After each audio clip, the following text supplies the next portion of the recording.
കഴിഞ്ഞ ദിവസങ്ങൾ സംസാരിക്കുമ്പോഴാണ് കുറെ പ്രതിസന്ധികൾ സാറ് ഉണ്ടായിരുന്നു അതിന്റെ ഷൂട്ട് കാര്യങ്ങളിലെല്ലാം. പക്ഷെ അതൊന്നും ഞാൻ ഒരു ആക്ടർ എന്ന രീതിയിൽ ഞാൻ അറിഞ്ഞിട്ട് പോലും ഉണ്ടായില്ല. ആ ചാക്കോച്ചന്റെ ആ പടം എടുക്കുന്നതിന് മുമ്പ് ചാക്കോച്ചന്റെ ഒരു പടം വന്നത് 6 കോടി രൂപയ്ക്ക് മുകളിൽ ബഡ്ജറ്റ് പോയിട്ടില്ല. എന്നാൽ താൻകസോട് 10 കോടി രൂപ.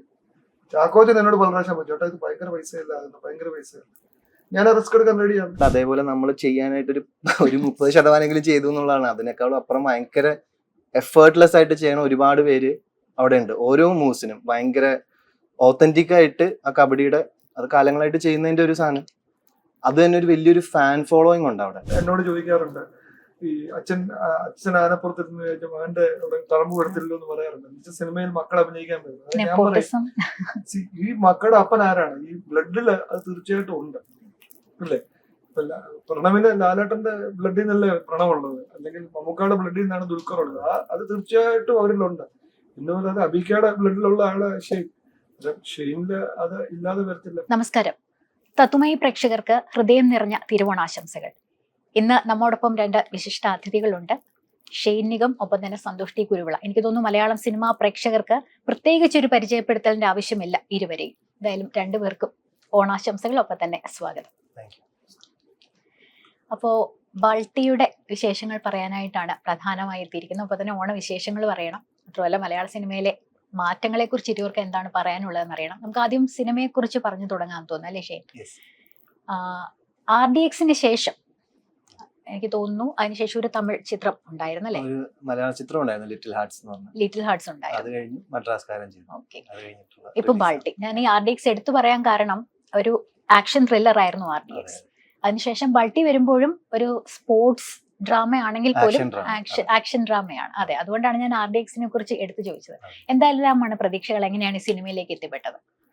സിനിമയിലേക്ക് ആദ്യം ഇതിന്റെ ഡയറക്ടർ ബെന്നി കട്ടപ്പന എന്ന് പറഞ്ഞൊരു പ്രൊഡക്ഷൻ കൺട്രോളർ ഉണ്ടായിരുന്നു. നമ്മുടെ കുമ്പളങ്ങി നൈറ്റ്സിലും ഒക്കെ ഉണ്ടായിരുന്നു. ആ സമയം മുതലുള്ള അടുപ്പമാണ്. അങ്ങനെ ബെന്നി ചേട്ടനാണ് ഇങ്ങനെ ഒരു കഥ പറയാനുണ്ട്, പുതിയ ഒരാളാണ്. അങ്ങനെ ഈ കഥ കേട്ട് കഴിഞ്ഞപ്പോഴത്തേക്കും എനിക്ക് മനസ്സിലായി ഇതൊരു ചെറിയ ഒരു ബഡ്ജറ്റിൽ ഒതുങ്ങുന്ന ഒരു ടൈപ്പ് പടമല്ല. അപ്പൊ ഞാനത് ഉണ്ണിനോട് പറഞ്ഞു, ഉണ്ണി നല്ലൊരു പ്രൊഡക്ഷൻ കിട്ടിയ തിരിച്ചു വന്നോ, അല്ലെങ്കിൽ നമുക്ക് ഈ സിനിമ അത് പ്രാവർത്തികമാക്കി എടുക്കാൻ, അതായത് ഒരുപാട് ആക്ഷൻ, ഇപ്പൊ പറഞ്ഞ പോലെ ആക്ഷൻ സീക്വൻസുകൾ, കബഡി സീക്വൻസുകൾ, ഒരുപാട് അഡ്രിനാലിൻ മൊമെന്റ്സ് നമ്മൾ നല്ല രീതിയിൽ ക്യാപ്ചർ ചെയ്ത് അത് തിയേറ്ററിക്കൽ ആക്കിയാൽ മാത്രമേ ഈ സിനിമ നിൽക്കുള്ളൂ. അങ്ങനത്തെ ഒരു കഥയും കൂടെയാണ്. നമ്മൾ പണ്ടൊക്കെ കണ്ടുകൊണ്ടിരിക്കുന്ന ഒരു തമിഴ് പടത്തിന്റെ ചേരുവ, അല്ലെങ്കിൽ ആ ഒരു ചായവുള്ള ഒരു ടൈപ്പ് പടമാണ്. ഞാൻ അങ്ങനെ പറഞ്ഞു വിട്ടു. കോയിൻസിഡന്റ്ലി ഞാൻ ആ സമയത്ത് സന്തോഷേന്റെ നെയ്ബറുമായിരുന്നു. കറക്റ്റ് ഒരു വർഷമായിരുന്നു ഞാൻ ആ ഫ്ലാറ്റിലുണ്ടായിരുന്നു. അപ്പൊ ആ ഒരു ടൈമിൽ എനിക്ക് സന്തോഷേനെ ജസ്റ്റ് പരിചയപ്പെടാനൊക്കെ പറ്റിയിരുന്നു. ആ ടൈമിൽ സന്തോഷേൻ ഈ പടം എടുത്തു. അതൊരു കോയിൻസിഡന്റ് ആയിട്ട് സംഭവിച്ചൊരു കാര്യമാണ്. അത് വലിയൊരു ഭാഗ്യമായിട്ട് ഞാൻ നിമിഷം കാണുകയാണ്. കാര്യം അത്രയധികം സന്തോഷേനായാലും ഇതിന്റെ മറ്റൊരു പ്രൊഡ്യൂസറെ ബിനിഷേനായാലും വളരെ നല്ല രീതിയിൽ ഈ പടത്തിന് വേണ്ടി അങ്ങേയറ്റം സപ്പോർട്ട് ചെയ്തിട്ടാണ് ഈ പ്രോഡക്റ്റ് നിങ്ങളുടെ മുമ്പിൽ സെപ്റ്റംബർ 26 എത്തുന്നത്.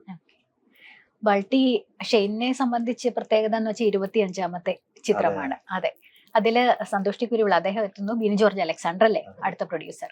അപ്പോ ഷെയ്ന് ഇത് ഒരുപാട് പ്രത്യേകത ഉള്ള ചിത്രമാണ്, ബിഗ് ബഡ്ജറ്റ് ചിത്രമാണ്. ഷെയ്നെ കാസ്റ്റ് ചെയ്യാൻ ഒരുപക്ഷെ പ്രൊഡ്യൂസേഴ്സ് ഈ സമയത്ത് നേരിടുന്ന വെല്ലുവിളികൾ ഒരുപാടാണ് അല്ലെ? ഇപ്പോ OTT കിട്ടണം, മാത്രമല്ല തിയേറ്ററുകളിൽ ഓടണം. ഒരു പ്രൊഡ്യൂസർക്ക് ഒരിക്കലും കലാപരം ആ ഒരു മൂല്യം കൂടാതെ തന്നെ സാമ്പത്തിക ലാഭവും നോക്കണമല്ലോ. ഷെയ്നെ ഇതിൽ കാസ്റ്റ് ചെയ്യാൻ ഇടയായ കാരണങ്ങൾ എന്തെല്ലാമായിരുന്നു? ഈ സിനിമയിൽ അഭിനയിക്കാൻ പറ്റുന്ന വളരെ ചുരുക്കം ആക്ടേഴ്സ് മലയാളത്തിലുള്ളൂ. അതായത് ഭയങ്കര ബോഡി ഫ്ലെക്സിബിലിറ്റി വേണ്ട പടമാണ്. ഡാൻസ് ഉണ്ട്, കബഡിയൊക്കെ ഭയങ്കരമായിട്ട്. ആ സിനിമയുടെ ഷൂട്ടിംഗ് കാണുമ്പോൾ തന്നെ അറിയാം എത്ര പ്രാവശ്യം അപകടങ്ങളുണ്ടായി. ഇതിനുവേണ്ടി എനിക്ക് തോന്നുന്നത് ഷെയ്നൊക്കെ ഒരു 20 ദിവസം കബഡി പഠിച്ചു. കോയമ്പത്തൂർ അല്ല, പാലക്കാട് കേരള കബഡി കോച്ചിനെ കൊണ്ട് പഠിച്ചു. അതിന് മുമ്പ് ബൾട്ടി അടിക്കാൻ വേണ്ടി, ബൾട്ടി എന്ന് പറഞ്ഞാൽ അറിയാലോ എന്താണെന്ന്, സമ്മർ സോൾട്ട് കാണുന്നു. ഇത് ചെയ്യാൻ വേണ്ടി എറണാകുളത്ത് ഒരു 15-20 ദിവസം കോച്ചിങ് എടുത്തു. അത് ചെയ്യാൻ നോക്കുന്ന മലയാളത്തിൽ വളരെ ചുരുക്കം ആക്ടേഴ്സ്. അത് വെച്ച് ഷെയ്ൻ, നമ്മുടെ മുമ്പിൽ ഷെയ്ൻ മാത്രമേ ഉണ്ടായിരുന്നുള്ളൂ ഈ സിനിമ പറ്റുന്ന ആ സമയത്ത്. ഞാൻ ടൊവിനോട് ഒരിക്കൽ ചെന്ന് ഈ കഥ പറഞ്ഞു. ഞാനും വലിയ സുഹൃത്തുക്കളാണ്. ഞാൻ ഇങ്ങനെ ഈ കഥ ഇങ്ങനെ വെറുതെ പറയും, അഭിനയിക്കാൻ വേണ്ടിയല്ല. അന്നേരം ടൊവിനോനോട് രണ്ടാമത്തെ വാക്കി പറഞ്ഞാണ് ഈ പടത്തിന് പറ്റുന്ന ഷെയ്നാണെന്ന് പറഞ്ഞു. എന്ന് പറഞ്ഞാൽ അത് ഒരു ഒക്കത്തുള്ളൂ. അതുകൊണ്ടാണ് ഷെയ്നെ സമീപിക്കുന്നത്. ഓക്കെ.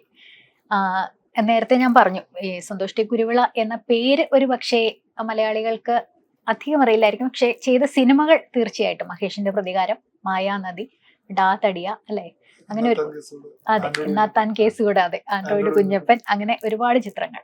ഇപ്പോൾ നേരത്തെ ഞാൻ ചോദിച്ച പോലെയാണ് ഈ സാമ്പത്തിക ലാഭം ഉണ്ടാക്കിയ ചിത്രങ്ങളാണ് മുക്കാൽ പങ്കും. ഒരു കഥ കേൾക്കുമ്പോൾ നേരത്തെ ഷെയ്ൻ പറഞ്ഞതുപോലെയാണ് പറ്റിയ പ്രൊഡക്ഷൻ കിട്ടണം, പറ്റിയ പ്രൊഡ്യൂസറിനെ കിട്ടണം എന്നുള്ളൊരാഗ്രഹം. ഒരു കഥ കേൾക്കുമ്പോൾ ഈ കഥ ഒന്നുകിൽ അതിന് കലാമൂല്യം അല്ലെങ്കിൽ ജനപ്രീതി അതെല്ലാം കിട്ടും എന്ന് തിരിച്ചറിഞ്ഞ ഒരു സെൻസ് ഉണ്ടല്ലോ, അത് വർഷങ്ങളായിട്ട് ആർജിച്ചെടുത്താണെന്ന് അറിയാം. എങ്കിലും അത് എങ്ങനെയാണ്?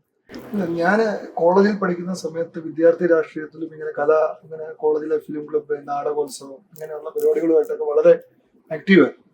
അന്നേരം നമുക്ക് ഒരു ഫീലിംഗ് ഉണ്ടല്ലോ. പിന്നെ ലക്കും ഒക്കെ ഇതിനകത്തൊരു ഭാഗമാണ്. ഇപ്പം ഇന്നത്തെ മഹേഷിന്റെ പ്രതികാരത്തിന്റെ സമയത്ത് പ്രിയദർശൻ സാറായിരുന്നു നാഷണൽ അവാർഡ് കമ്മിറ്റി ചെയർമാൻ. അന്ന് അദ്ദേഹം എന്നോട് പല പ്രാവശ്യം അത് കഴിഞ്ഞ് പറഞ്ഞിട്ടുണ്ട്, എങ്ങനെ ആ സിനിമ എടുക്കാനുള്ള ധൈര്യം നിങ്ങൾക്ക് ഉണ്ടായി, കാരണം ചെരുപ്പിന്റെ ഒരു പ്രതികാരം. അന്ന് എന്ന് പറഞ്ഞ പോലെയാണ് ഇത്. അന്ന് അത് കഴിഞ്ഞ് ആലപ്പുഴയിൽ നിന്ന് ഒരാൾ ചെരുപ്പ് പോയി ഡൽഹിക്ക് ചെരുപ്പിടാതെ ഡൽഹിക്ക് പോയി പ്രതികാരം ചെയ്യുന്ന വന്ന കഥ ഞാൻ മനോരമ സൺഡേ സപ്ലിമെന്റ് വായിച്ചായിരുന്നു. അത് നമുക്കൊരു ഭയങ്കര പരീക്ഷണമായിരുന്നു. എങ്കിൽ പോലും വിജയിക്കുമെന്നുള്ള പ്രതീക്ഷയിൽ തന്നെ ഇറക്കിയ പടങ്ങളാണ് ഇതെല്ലാം. അത് അങ്ങനെ തന്നെ മലയാളത്തിൽ ആ ഡയറക്ടർ കാണാത്ത പ്രൊഡ്യൂസേഴ്സ് ഇല്ല. ആൻഡ്രോയിഡ് കുഞ്ഞപ്പൻ, നിതീഷ് മധുവാള് കാണാത്ത പ്രൊഡ്യൂസേഴ്സ് ഇല്ല. 2.5 കൊല്ലം നടന്നു എല്ലാവരോടും പറയും. ആർക്കും ധൈര്യമില്ലായിരുന്നു. കാരണം അതിനകത്ത് ആ റോബർട്ട് ഇച്ചറ മാറിപ്പോയാൽ ആ സിനിമ ഭയങ്കര കോമിക്കായി. ഇത് ഞാനൊരു സിനിമ എപ്പോഴും പറയാറുണ്ട്, പല ഇന്റർവ്യൂവിലും ഞാൻ പറഞ്ഞിട്ടുണ്ട്, ഞാനൊരു സിനിമ പ്രൊഡ്യൂസർ എന്റെ ബിസിനസ് അല്ല. സിനിമയും റെസ്റ്റോറൻറ്റും എന്റെ പാഷനാണ്, ഫുഡും, ബാക്കിയെല്ലാം കച്ചവടം. അപ്പൊ ഷെയ്ൻ നേരത്തെ പറഞ്ഞു ബൾട്ടിയിലേക്ക് എത്തിച്ചേരാൻ ഇടയായ സംഭവം. ഇപ്പം RDXന് ശേഷം ഒന്നുകൂടി ശ്രദ്ധിക്കപ്പെടുന്ന ഈ പറഞ്ഞ പോലെ ആക്ഷൻ ത്രില്ലർ എന്നുള്ള രീതിയിൽ ഇനി അങ്ങനെയുള്ള ചിത്രങ്ങളിലേക്ക് കൂടുതൽ ശ്രദ്ധ കേന്ദ്രീകരിക്കാനാണോ? കാരണം ഒരു ഫിൽമോഗ്രാഫി നോക്കുമ്പോൾ വന്ന സിനിമകൾ എന്ന് പറയുന്നത് വളരെ വ്യത്യസ്തമാണ്. ഇപ്പോൾ എത്തി നിൽക്കുന്ന ബൾട്ടിയിലേക്ക് എത്തുമ്പോൾ ഇനി അങ്ങനെയുള്ള ചിത്രങ്ങളിൽ ശ്രദ്ധ കേന്ദ്രീകരിക്കാനാണോ താല്പര്യം? കാരണം എനിക്ക് തോന്നുന്നു പ്രത്യേകിച്ച് ഈ സ്പോർട്സ് ഡ്രാമ എന്നൊക്കെ പറയുമ്പോൾ ഹിന്ദിയിലൊക്കെ ചക് ദ ഇന്ത്യ അതൊക്കെ ഒരുപാട് ശ്രദ്ധ പിടിച്ചു പറ്റിയിട്ടുള്ളത്. ഇപ്പൊ പക്ഷെ മലയാളത്തിലും ഇറങ്ങുന്നുണ്ടല്ലോ. അപ്പോ എങ്ങനെയാണ്? ഇപ്പൊ ഇന്ന ടൈപ്പ് സിനിമ എന്നുള്ളതല്ല, അതിനപ്പുറത്തേക്ക് നല്ല കഥാമൂല്യമുള്ള സിനിമയായിരിക്കണം. അത് നമ്മൾ ഇമോഷണലി കണക്ട് ചെയ്ത് പോകണം എന്നുള്ളൊരു നിർബന്ധമുണ്ട്. അതിനോടൊപ്പം തന്നെ ഇന്ന് അതിൻ്റെ ഒരു ട്രെയിലറോ അല്ലെങ്കിൽ അതിൻ്റെ ഒരു ടീസറോ എന്തെങ്കിലും വന്നാൽ ജനങ്ങളെ തിയേറ്ററിൽ ഇത് കാണാനുണ്ട് എന്ന് തോന്നിക്കുന്ന കൊമേഴ്ഷ്യൽ ചേരുവകളും ഞാൻ നോക്കുന്നുണ്ട്. അതിൻ്റെ രണ്ടിൻ്റെ ഇടയിലാണ് കഥാമൂല്യവും വേണം, അതേപോലെ ഈ പറഞ്ഞ പോലെ ഒരു അതിപ്രസരമാകാത്ത വിധമുള്ള ഒരു കൊമേഴ്ഷ്യാലിറ്റിയും ഞാൻ ഇന്ന് ആഗ്രഹിക്കുന്നുണ്ട്. എന്നാലാണ് ഞാൻ മനസ്സിലാക്കുന്ന കുറച്ചധികം ഓഡിയൻസിനെ നമുക്ക് തിയേറ്ററിലേക്ക് ആകർഷിക്കാൻ പറ്റുള്ളൂ. അല്ലെങ്കിൽ ഒരു പറ്റം ഓഡിയൻസിലേക്ക് മാത്രം ചിലപ്പോൾ ആ സിനിമ ഒതുങ്ങിപ്പോകും എന്നാണ് തോന്നിയിട്ടുള്ളത്. ഈ ബൾട്ടിയില് ഒരുപാട് ശ്രദ്ധിക്കപ്പെടുന്ന, എനിക്ക് തോന്നുന്നു അതിന്റെ ഗ്ലിംസ് ഒക്കെ തന്നെ ഭയങ്കരമായിട്ട് വൈറലായതും അല്ലെ, ജാലക്കാരി എന്നുള്ള പാട്ട് സായി അഭ്യങ്കറിനെ നമ്മുടെ മലയാളികളുടെ ലാലേട്ടനാണ് ഫോണിലൂടെ വിളിച്ചിട്ട് മോനെ സായി പോരെ എന്നൊക്കെ പറയുന്നത്. ആ ഒരു പറ്റം ഒരുപക്ഷെ തമിഴിലും മലയാളത്തിലും പ്രഗത്ഭരായ താരങ്ങളെയും അണിയറ പ്രവർത്തകരെയും ഒക്കെ ഒരു കുടക്കീഴിൽ എത്തിച്ച ആ ഒരു ഇതെങ്ങനെയാണ്, ആ ഒരു പ്രോസസ്സിങ്? ഈ സിനിമയുടെ ഡയറക്ടർ എന്ന് പറയുന്നത് അദ്ദേഹത്തിന്റെ ആദ്യത്തെ സിനിമയാണ്. അദ്ദേഹം ഒരു ഉണ്ണി ശിവലിംഗം, അദ്ദേഹം ഒരു ചീഫ് അസോസിയേറ്റ് ആയിട്ട് പോലും വർക്ക് ചെയ്തിട്ടുണ്ട്. പക്ഷെ അദ്ദേഹം ആ സിനിമ നറേറ്റ് ചെയ്തത് ഞാൻ ഇന്ന് വരെ എൻ്റെ 14 കൊല്ലത്തെ സിനിമ ജീവിതത്തിൽ അത്രയും നന്നായിട്ട് ആരും നറേറ്റ് ചെയ്തിട്ടില്ല ആ സിനിമ അദ്ദേഹം. പക്ഷെ എനിക്കറിയാം അദ്ദേഹത്തിൽ ഒത്തിരി അദ്ദേഹം സിനിമ ഇത്രയും വലിയ സിനിമ കൊണ്ടുവരിക എന്ന് പറയുന്നത് എളുപ്പമാണ്. അപ്പൊ നമുക്ക് എന്തുകൊണ്ട് സ്വപ്നം കാണാം, നല്ലൊരു ബിരിയാണി ഉണ്ടാക്കാൻ എനിക്ക് സ്വപ്നം കാണാം, പക്ഷെ ഉണ്ടാക്കി കഴിയുമ്പോൾ അതിന് രുചി ഉണ്ടാകണമെന്നില്ലല്ലോ എന്ന് പറഞ്ഞ പോലെ അതിന് ഞങ്ങൾ ചിന്തിച്ച് ഞാനും ബിനു ഒരു വളരെ നല്ല സിനിമാ പ്രേമിയാണ്, നല്ല ബിസിനസ്സുകാരനാണ്. അദ്ദേഹവും ഞാനും കൂടെ ഇരുന്നപ്പം ഞങ്ങൾ തീരുമാനിച്ചത് ഇതിനുള്ള ബാക്കിയുള്ള ക്രൂ ഇവരെല്ലാം ഇൻഡസ്ട്രിയിലെ ഏറ്റവും ബെസ്റ്റ് ആളായിരിക്കണം. അങ്ങനെയാണ് അലക്സ് പുളിക്കനാണ് RDXന്റെ ക്യാമറ, ഡ്രൈവിംഗ് ലൈസൻസ്, ഒരുമാതിരി ഒരു അദ്ദേഹത്തെ കൊണ്ടുവന്നു. ആർട്ട് ആഷിഖ് എന്ന് പറഞ്ഞാൽ നല്ല ആലപ്പുഴ ജിംഖാനന്റെ ഡയറക്ടർ. ശ്രീലാൽ എന്ന് പറഞ്ഞ മലയാളത്തിലെ ഏറ്റവും സീനിയർ അസോസിയേറ്റ് ഡയറക്ടറാണ്. നമ്മുടെ എന്ന് നിന്റെ മൂല്യം തൊട്ട് ഇങ്ങനെ ഗുരുവായൂർ അമ്പലനട വരെയുള്ള സിനിമകളുടെ ARM-ന്റെ ഒക്കെ അസോസിയേറ്റ് ആണ്. ഇങ്ങനെ നമ്മൾ ആ ടീമിനെ മുഴുവനും ഒരുമിച്ച് കൊണ്ടുവന്നു. പിന്നെ ചീഫ് അസോസിയേറ്റഡ് എൻ്റെ കൂടെ ആദ്യത്തെ ഡാദടിയ തൊട്ടുള്ള എക്സിക്യൂട്ടീവ് പ്രൊഡ്യൂസറുടെ സാൻഡിയെ കൊണ്ടുവന്നു. അങ്ങനെ ഒരു ഫുൾ ടീമിനെ കൊണ്ടുവന്നുകൊണ്ടാണ് ഇത്രയും വലിയൊരു സിനിമ. അത് അല്ല പറഞ്ഞ ദിവസങ്ങളിൽ തന്നെ ഷൂട്ടിങ്ങും കഴിഞ്ഞു. 92 ദിവസം ഷൂട്ടിങ് തന്നെ നടന്നു. അന്നേരം ആ ഒരു ടീമിനെ കൊടുത്തില്ലെങ്കിൽ ചിലപ്പോൾ ഉണ്ണിക്ക് ചിലപ്പോൾ എനിക്കറിയത്തില്ല, ഉണ്ണിക്ക് ചിലപ്പോൾ ഈ സിനിമ വിചാരിക്കുന്ന രീതിയിൽ തീർക്കാനൊക്കത്തില്ല. ആ ഒരു ഫുൾ ടീം വർക്കാണ് ഈ സിനിമ എന്ന് പറഞ്ഞാൽ. അത് ഞാനും വിശ്വസിക്കുന്നത് അതിലാണ്. ഒറ്റയ്ക്ക് ഒരു കാര്യം ചെയ്യാനൊക്കത്തില്ല. പ്രൊഡ്യൂസർ വിചാരിച്ചാൽ സിനിമ ഒരിക്കലും വരത്തില്ല. ഇന്ന് തന്നെയാണ് ഒരു ആക്ടർ വിചാരിച്ചാൽ ഒരിക്കലും ഒരു സിനിമ ഒറ്റയ്ക്ക് കൊണ്ടുവരാനൊക്കത്തില്ല. ഡയറക്ടർ വിചാരിച്ചാലും കൊണ്ടുവരാനൊക്കത്തില്ല. നല്ല എഡിറ്റർ നമ്മളെ കൊണ്ടുവന്നേക്കുന്ന ശിവകുമാർ, അദ്ദേഹം ഇന്ത്യയിലെ ഏറ്റവും വലിയ എഡിറ്ററാണ്, മലയാളിയാണ്. പക്ഷെ ഒരു മലയാളം പടം പോലും ചെയ്തിട്ടില്ല. അദ്ദേഹത്തെ തന്നെ കൊണ്ടുവന്നു. ചമനായിരുന്നു നമ്മുടെ ആദ്യത്തെ, എന്റെ കഴിഞ്ഞ ഇനിയും വരാൻ പോകുന്ന അടുത്ത പടം ചമനാണ് ചെയ്തത്. അന്നേരം അതുപോലെയുള്ള ഫുൾ ക്രൂവിനെ കൊണ്ടുവന്നാൽ മാത്രമേ ഉള്ളൂ ഇത്രയും വലിയൊരു സിനിമ കറക്റ്റായിട്ട് ചെയ്യാനൊക്കത്തുള്ളൂ. അത് ഗംഭീരമായിട്ട് വന്നിട്ടുണ്ടെന്നാണ് എന്റെ വിശ്വാസം. ഷെയ്ന്റെ വിശ്വാസം അതാണെന്ന് വിശ്വസിക്കുന്നത്. തീർച്ചയായിട്ടും. റിലീസിംഗ് തീയതിയെല്ലാം തീരുമാനിച്ചല്ലോ. സെപ്റ്റംബർ 26 പൂജാവധിക്ക്. അതെ, റിലീസ് ചെയ്യും എന്നുള്ളതാണ്. അപ്പോ നേരത്തെ ഞാൻ ചോദിക്കാൻ വന്നത് ഹോട്ടൽ ബിസിനസിന്റെ കാര്യം പറഞ്ഞു. നേരത്തെ ബ്രേക്ക്ഫാസ്റ്റ് കഴിച്ചപ്പോൾ കോഫിയുടെ കാര്യം എടുത്ത് പറയുന്നത് ഞാൻ ശ്രദ്ധിച്ചിരുന്നു.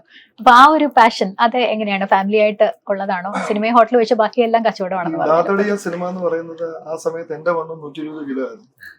എനിക്കൊരു ഭക്ഷണം കഴിക്കുമ്പോൾ എന്റെ ഫ്രണ്ടില് ഞണ്ട് വേണം, ചെമ്മീൻ വേണം, മട്ടൻ വേണം, നിറച്ചും ഫുഡ് വേണം.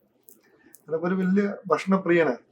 അങ്ങനെ ഞാൻ എൻ്റെ ചെറുപ്പത്തിൽ റാന്നിയിൽ ഒരു ഹോട്ടൽ നടത്തി, പിന്നെ കേറ്ററിംഗ് നടത്തി. അത് കഴിഞ്ഞാണ് ഞാൻ കൺസ്ട്രക്ഷൻ ബിസിനസ്സിലേക്ക് ആയത്. പിന്നെ പുറത്ത് ഖത്തറിലായിരുന്നു 14 കൊല്ലം ബിസിനസ്. പക്ഷെ അന്നേരം എല്ലാം നമ്മുടെ മനസ്സിൽ, എൻ്റെ വീട്ടിലൊരു കുക്കുണ്ട് ബിനു എന്ന് പറയുന്നത്. ഇന്നലെ ഷെയ്ൻ ഇന്നലെ ഫിഷ് ഉണ്ടാക്കി കൊടുത്തു വരുന്ന വഴിക്ക്. അദ്ദേഹം ഡ്രൈവറായിട്ട് വന്ന, പിന്നെ അദ്ദേഹം നല്ലൊരു കുക്കായി മാറി. നമ്മുടെ സോൾട്ട് ആൻഡ് പെപ്പർ സിനിമയ്ക്കകത്ത് പറയുന്ന പോലെ. പിന്നെ അദ്ദേഹത്തെ കാണുമ്പോൾ നമിതാ പ്രമോദ് എപ്പോഴും ചോദിക്കും എന്റെ കൂടെ പോരുന്നു. കാരണം ഉഗ്രം കുക്കാണ്. ഇവരെല്ലാം ലാലേട്ടൻ ഇപ്പൊ പുലിപുരകം കഴിഞ്ഞും ഒക്കെ എന്റെ വീട്ടിൽ വന്ന് താമസിച്ചിട്ടുണ്ട് ഖത്തറിൽ. ഈ ബിനുവും ലാലേട്ടനോട് കുക്ക് ചെയ്യും. നേരം എനിക്ക് ആൾക്കാരെ സൽക്കരിക്കുക. എന്റെ വീട്ടിൽ എല്ലാ വ്യാഴാഴ്ചയും പാർട്ടി നടത്തും. ഈ ആഴ്ച വിളിക്കുന്നവർ അടുത്ത ആഴ്ച വിളിക്കത്തില്ല. 50 പേരെ വിളിച്ച് എല്ലാ വ്യാഴാഴ്ചയും. കാരണം ഫുഡ് സെർവ് ചെയ്യുക എന്നുള്ളത് നമ്മുടെ വലിയ, അങ്ങനെയാണ് റെസ്റ്റോറന്റ് ബിസിനസ്. ഇപ്പൊ അടൂരുണ്ട്, തിരുവല്ലയുണ്ട്, വിറ്റ്മോത്ത്, എറണാകുളത്ത് കാക്കനാടുണ്ട്, ബോട്ട്സ്വാനയിലുണ്ട്, സാംബിയയിൽ ഇപ്പം ഈ അടുത്ത മാസം ഉദ്ഘാടനമാണ്. അടുത്ത നമീബിയ തുടങ്ങുവാണ്. ഫുഡിനോടും സിനിമയോടും ഭയങ്കര, നല്ല ഭക്ഷണം നൽകിയും നല്ല സിനിമകൾ നൽകിയും ആളുകളെ സന്തോഷിപ്പിക്കുക അല്ലെ, അതാണ്. ഈ ഹോട്ടൽ ബിസിനസ് നടത്തുന്നവർ അങ്ങനെ പൊതുവെ പറയുന്നത് കേട്ടിട്ടുണ്ട്. ഒരിക്കലും നമുക്കത് മടുക്കില്ല. കാരണം ആളുകൾ ഇങ്ങനെ വന്നു പോയിക്കൊണ്ടേയിരിക്കും. അതെപ്പോഴും ലൈവ്ലി ആയിരിക്കും. സിനിമാ ഫീൽഡ് എന്ന് പറഞ്ഞാലും അത് അങ്ങനെ തന്നെയാണ്. പക്ഷേ ഈ നേരത്തെ മീനിന്റെ കാര്യം പറഞ്ഞപ്പോൾ ചിരിക്കുന്നുണ്ട്. ചിരിയിൽ അറിയായിരുന്നു. എങ്ങനെയാ പ്രൊഡക്ഷൻ സെറ്റിലെ ഫുഡൊക്കെ തന്നെ പ്രൊഡ്യൂസറിന്റെ നേരിട്ടൊരു പങ്കാളിത്തം ഒക്കെ ഉണ്ടോ? അത്രയും ഇതുണ്ടോ? അതിനെ കുറിച്ച് എന്താ പറയാനുള്ളത്? പ്രൊഡക്ഷൻ വളരെ നല്ല, ഇപ്പൊ ഫുഡ് കൊണ്ട് മാത്രമല്ല, ഞാനിപ്പോ വർക്ക് ചെയ്തേക്കണതിൽ എനിക്ക് ഏറ്റവും നല്ലൊരു അനുഭവം ഉണ്ടായിരുന്ന ഒരു സെറ്റായിരുന്നു. അതായത് പല ഇപ്പോൾ സാർ ഇപ്പൊ കഴിഞ്ഞ ദിവസങ്ങൾ സംസാരിക്കുമ്പോഴാണ് കുറെ പ്രതിസന്ധികൾ സാറ് ഉണ്ടായിരുന്നു, അതിന്റെ ഷൂട്ട് കാര്യങ്ങളിലെല്ലാം. പക്ഷെ അതൊന്നും ഞാൻ ഒരു ആക്ടർ എന്ന രീതിയിൽ ഞാൻ അറിഞ്ഞിട്ട് പോലും ഉണ്ടായില്ല. അത്രയും എന്താ പറയാ കെയറോടെയാണ് അതിന്റെ ഓരോ കാര്യങ്ങളും. അതിലിപ്പോ നേരത്തെ പറഞ്ഞോടെയാണ് നല്ല എഫിഷ്യന്റ് ആയ ആൾക്കാരെ ഓരോ സ്ഥാനത്തും സാർ വെച്ചിരുന്നു എന്നുള്ളതാണ്. അതുകൊണ്ട് തന്നെ ആ ഒരു വളരെ സ്മൂത്ത് ആയിട്ടുള്ള ഒരു റൈഡ് നമുക്ക്, അല്ലെങ്കിൽ നമുക്ക് അതിനകത്ത് വേറെ ഒരു ടെൻഷനോ കാര്യങ്ങളോ ഒന്നും ഇല്ലാത്ത രീതിയിൽ നമുക്ക് തീർക്കാൻ പറ്റി. അപ്പൊ അതെല്ലാ സിനിമകളിലും നമുക്ക് അങ്ങനെ ഉണ്ടാവണമെന്നില്ല. പലപ്പോഴും നായകൻ ഇത് ചെയ്യുമ്പോൾ ഒരുപാട് ടെൻഷനുകൾ അല്ലാണ്ട് നമുക്ക് എടുക്കേണ്ടി വരും, പ്രൊഡക്ഷൻ പരമായിട്ടും അല്ലാണ്ടും. ഇതങ്ങനെ യാതൊരുവിധ ടെൻഷനും ഞാൻ അറിഞ്ഞിട്ടില്ല. നമുക്ക് ആകെ ആ ചെയ്യുന്ന കബഡി അല്ലെങ്കിൽ ആ ഫൈറ്റ് അങ്ങനെയുള്ള ഫിസിക്കലായിട്ടുള്ള അല്ലാതെ വേറെ ഒരു രീതിയിലും എനിക്ക് ഒരു ടെൻഷനും ഇല്ലാതെ ചെയ്തൊരു സിനിമയായിരുന്നു.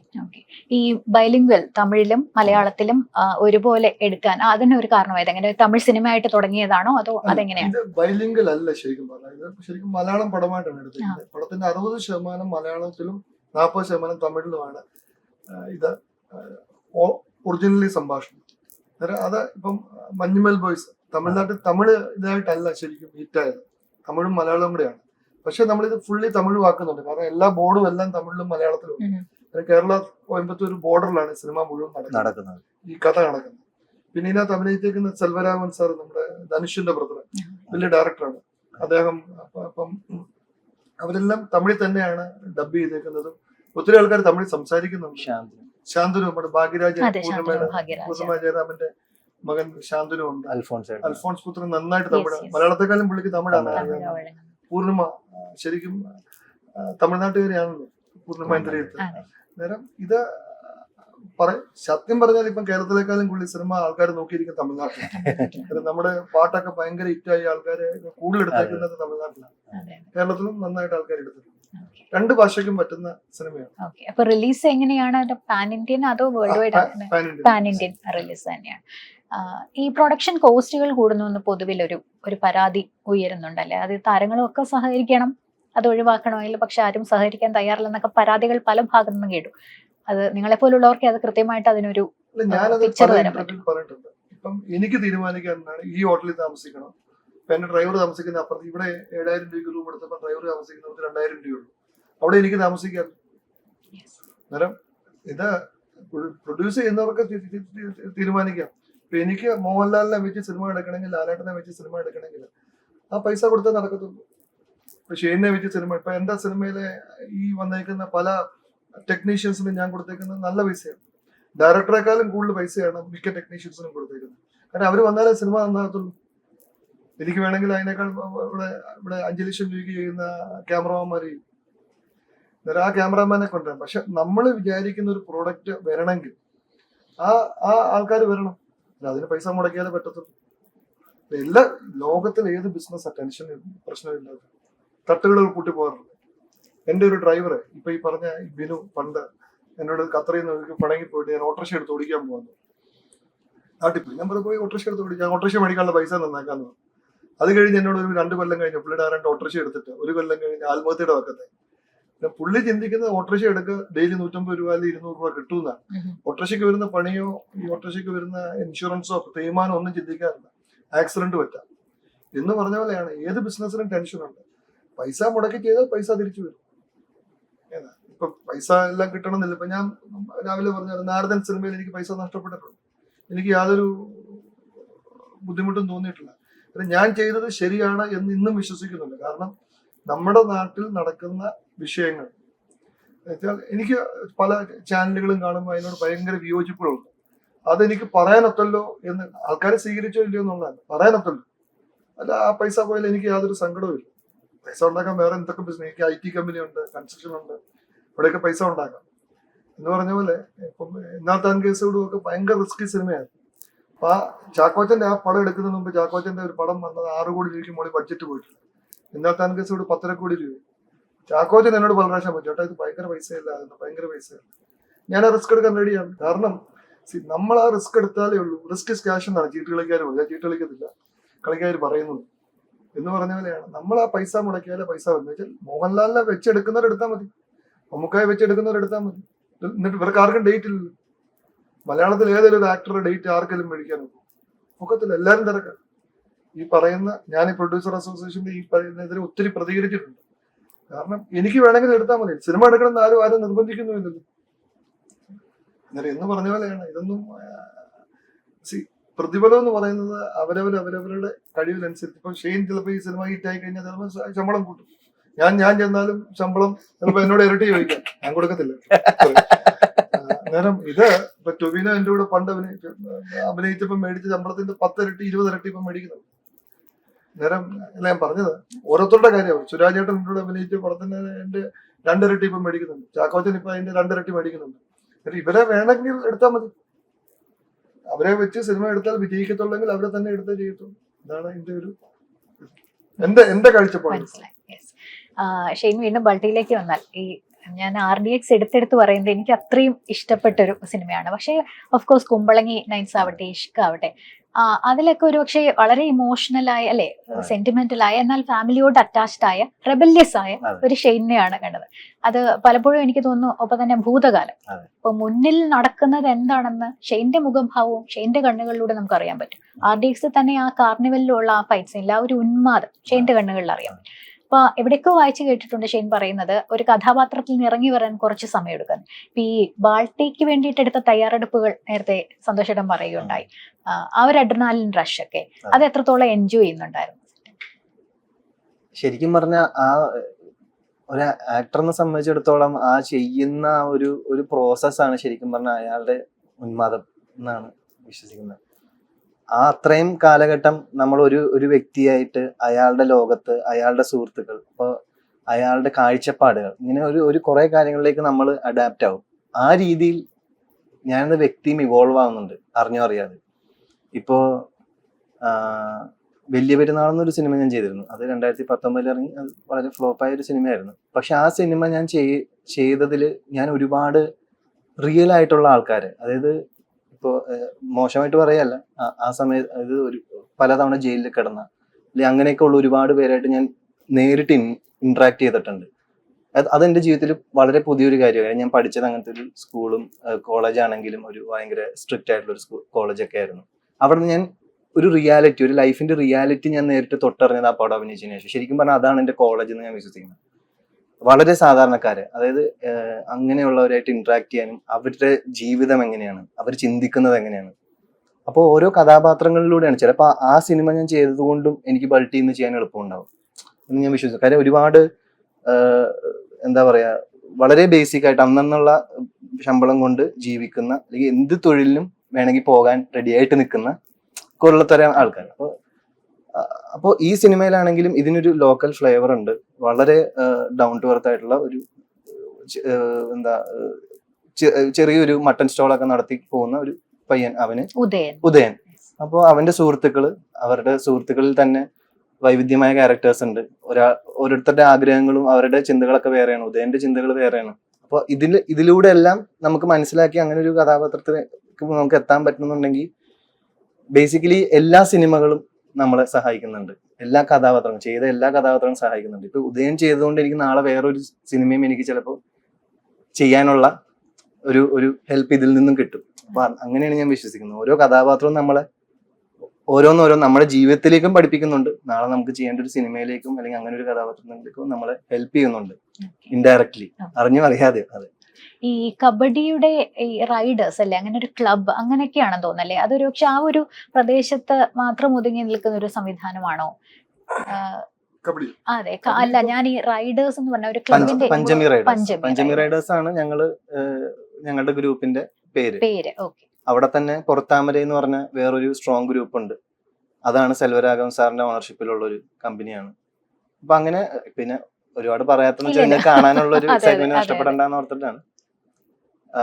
ഞാൻ മനസ്സിലാക്കിയത് അവിടെ ആ ബോർഡറിൽ ശരിക്കും പറഞ്ഞാൽ കബഡി ഭയങ്കര ആവേശമുള്ള ഒരു സംഭവമാണ്. നമ്മൾ ഇവിടെ അത്രയും പോപ്പുലർ ആയിട്ടില്ല എന്നുള്ളൂ. അവിടെ തന്നെ ഒരുപാട് സ്റ്റാർസ് ഉണ്ട്. അതായത് ഓരോ മൂവ്മെന്റ് ചെയ്യുന്ന, ഇപ്പൊ ഈ ബൾട്ടി എന്ന് പറഞ്ഞ മൂവ്മെന്റ് ചെയ്യുന്ന ഭയങ്കര, അതൊക്കെ നമ്മൾ വീഡിയോയിൽ കണ്ട് അതേപോലെ നമ്മൾ ചെയ്യാനായിട്ട് ഒരു 30% ചെയ്തു എന്നുള്ളതാണ്. അതിനേക്കാളും അപ്പുറം ഭയങ്കര എഫേർട്ട്ലെസ് ആയിട്ട് ചെയ്യണ ഒരുപാട് പേര് അവിടെ ഉണ്ട്. ഓരോ മൂവ്സിനും ഭയങ്കര ഓത്തന്റിക് ആയിട്ട് ആ കബഡിയുടെ അത് കാലങ്ങളായിട്ട് ചെയ്യുന്നതിന്റെ ഒരു സാധനം. അത് തന്നെ ഒരു വലിയൊരു ഫാൻ ഫോളോയിങ് ഉണ്ട് അവിടെ ശരിക്കും പറഞ്ഞു കഴിഞ്ഞാൽ.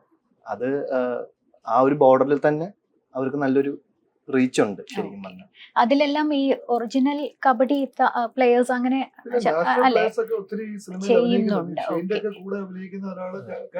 അതെ, യൂണിവേഴ്സിറ്റി പ്ലെയർ ആണ്. നാഷണൽ ഇതിൽ മത്സരിച്ചാണ്. ജെക്സൺ എന്ന് പറഞ്ഞു. ആദ്യത്തെ സിനിമയല്ലേ?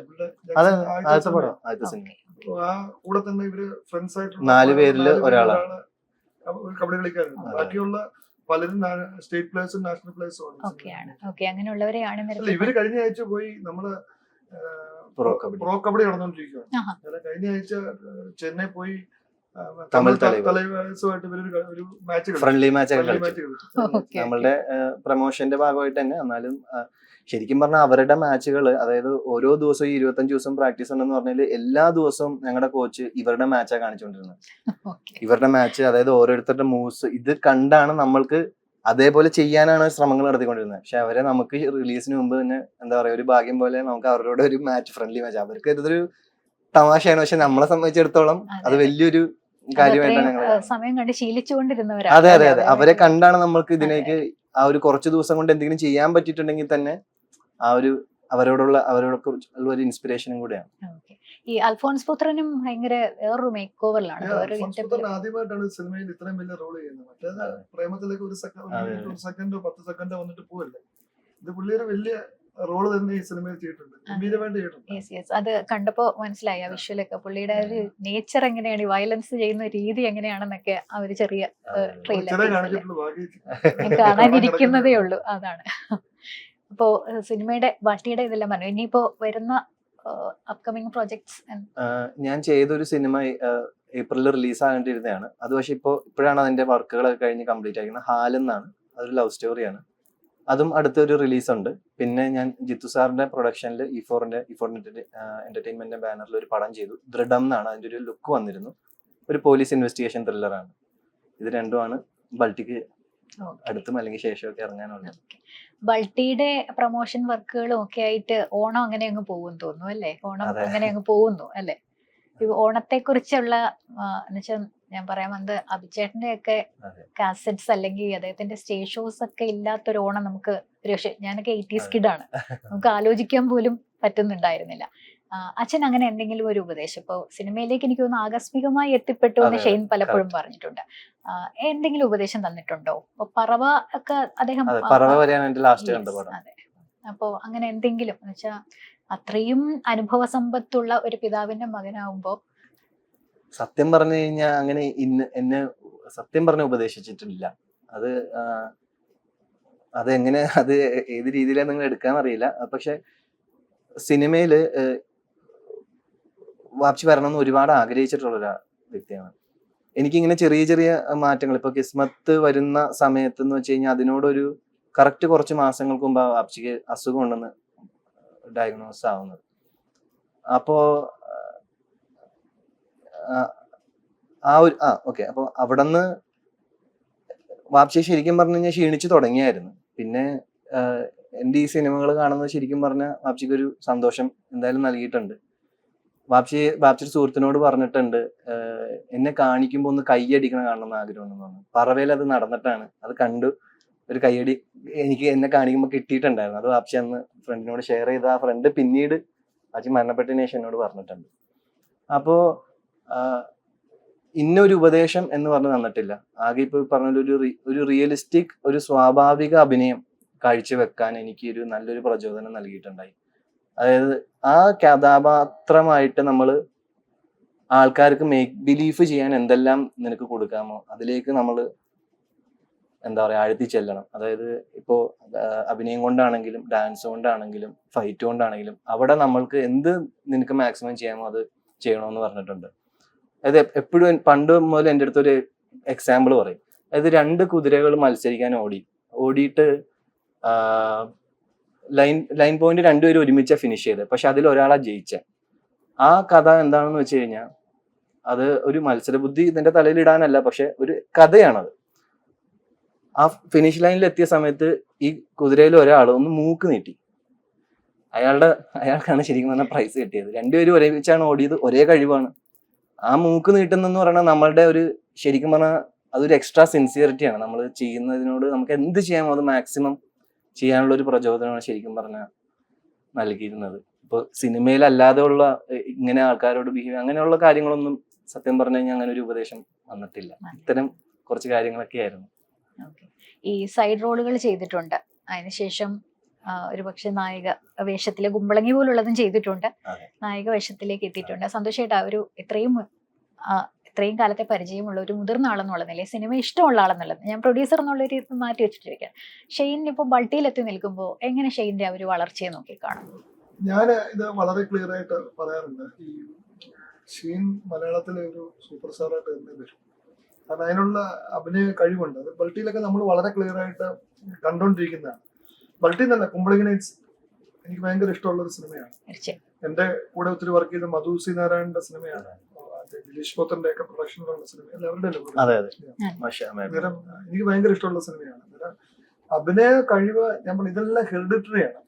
ചിലര് എന്നോട് ചോദിക്കാറുണ്ട്, ഈ അച്ഛൻ ആനപ്പുറത്തിരുന്ന് ചോദിച്ച മകന്റെ തളമ്പ് എടുത്തില്ലോ എന്ന് പറയാറുണ്ട്. സിനിമയിൽ മക്കൾ അഭിനയിക്കാൻ പറ്റുന്നത് ഞാൻ പറയും, ഈ മക്കളുടെ അപ്പൻ ആരാണ്? ഈ ബ്ലഡില് അത് തീർച്ചയായിട്ടും ഉണ്ട് അല്ലേ? പ്രണവിന് ലാലേട്ടന്റെ ബ്ലഡിൽ നിന്നല്ലേ പ്രണവുള്ളത്, അല്ലെങ്കിൽ മമ്മൂക്കയുടെ ബ്ലഡിൽ നിന്നാണ് ദുൽഖർ ഉള്ളത്. അത് തീർച്ചയായിട്ടും അവരിലുണ്ട്. എന്നുപോലെ അത് അബിക്കയുടെ ബ്ലഡിലുള്ള ആള് ഷെയ്നില് അത് ഇല്ലാതെ വരത്തില്ല. പിന്നെ ഷെയ്ൻ്റെതായിട്ടുള്ള കഴിവുണ്ട്, ഹാർഡ് വർക്കിംഗ് ഉണ്ട്. അന്നേരം തീർച്ചയായിട്ടും ഉയർന്നു വരും. പക്ഷെ എന്നാലും സന്തോഷേട്ടൻ ചോദിക്കുന്ന പ്രതിഫലം തരത്തില്ല കേട്ടോ. അത് കുഴപ്പമില്ല എനിക്ക്. അപ്പൊ എന്നോട് സത്യം പറഞ്ഞാൽ ഇന്ന് വരെ ആരും പ്രതിഫലം കറക്റ്റായിട്ട് പറഞ്ഞിട്ടില്ല. ഇപ്പം ടോവി എന്റെ 2-3 പടത്തിൽ അഭിനയിച്ചിട്ടുണ്ട് ഇന്ന് വരെ. പക്ഷെ ഞാൻ കറക്റ്റ് മാർക്കറ്റിൽ ചോദിക്കും എത്രയാണ്, അതിനോടൊക്കെ അടുപ്പിച്ച് ഞാൻ കൊണ്ട് കൊടുക്കും. ഇവൻ ലാലേട്ടൻ വരെ എന്നോട് പടത്തിൽ അഭിനയിച്ചപ്പോൾ എന്നോട് ഒരിക്കലും, ഞങ്ങൾ നല്ല സുഹൃത്തുക്കളായതുകൊണ്ട് ചോദിച്ചിട്ടില്ല.